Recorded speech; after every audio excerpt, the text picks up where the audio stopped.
নমস্কার বন্ধুরা, আমি স্বপ্না কিচেনে আপনাদের সবাইকে স্বাগত জানাই। আজকের আমাদের রেসিপি ডিমের চপ। আমরা এখানে একটা বড় সাইজের ডিম সেদ্ধ করে নিয়ে পিস পিস করে কেটে নিয়েছি। এখানে আমরা একটা বড় সাইজের আলু নিয়েছি, আলুটা গ্রেট করে নিয়েছি। এই গ্রেট করার আলুর মধ্যে এখানে আমরা 4 চামচ আমরা এখানে বেসন দিয়ে দেবো।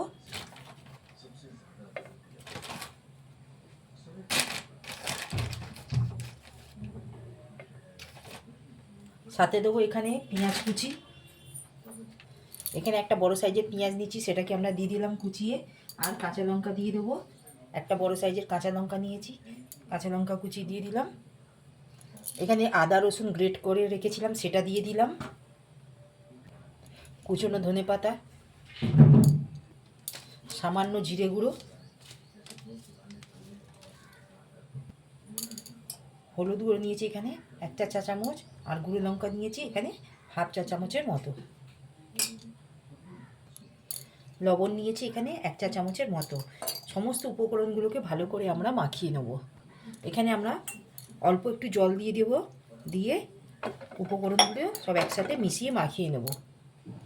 এখানে 1 চা চামচের মতো ম্যাগি মশলা নিয়েছি, সেটাকে আমরা দিয়ে ভালো করে সমস্ত উপকরণের সাথে মিশিয়ে দেবো। এইবার আমরা গ্যাসের ওভেনে কড়াটা বসিয়েছি, গ্যাসটা অন করে নেব। নিয়ে কড়াটা গরম হয়ে গেলে আমরা এখানে কড়ার মধ্যে তেলটা দিয়ে নেব। কড়াটা গরম হয়ে গেছে, এখানে আমরা তেলটা দিয়ে দিলাম। এটা আমরা সম্পূর্ণ সরষের তেল দিয়ে তৈরি করছি। আপনারা যদি মনে করেন এটা আপনারা রিফাইন অয়েল দিয়েও তৈরি করতে পারেন।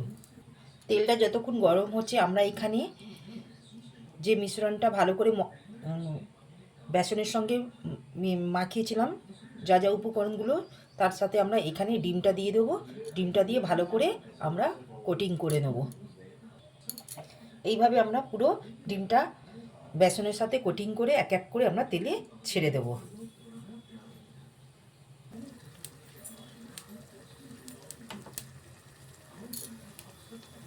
আর যতক্ষণ ভাজা হচ্ছে, আর একটা আমরা এইভাবে ডিমের সাথে বেসনের মিশ্রণ ভালো করে মুখটা দিয়ে ভালো করে আমরা সিল করে গড়ে নেব। বন্ধুরা দেখুন, এই একটা আমরা তৈরি করে নিলাম। এক পিঠ ভাজা হয়ে গেছে, আমরা অপর পিঠটা উল্টে দেবো। এইভাবে আমরা উল্টে পাল্টে ভেজে নেব। ঠিক এইগুলো উল্টে পাল্টে ভাজা হয়ে গেছে, আমরা এক একটা করে একটা পাত্রের মধ্যে আমরা তুলে নেব।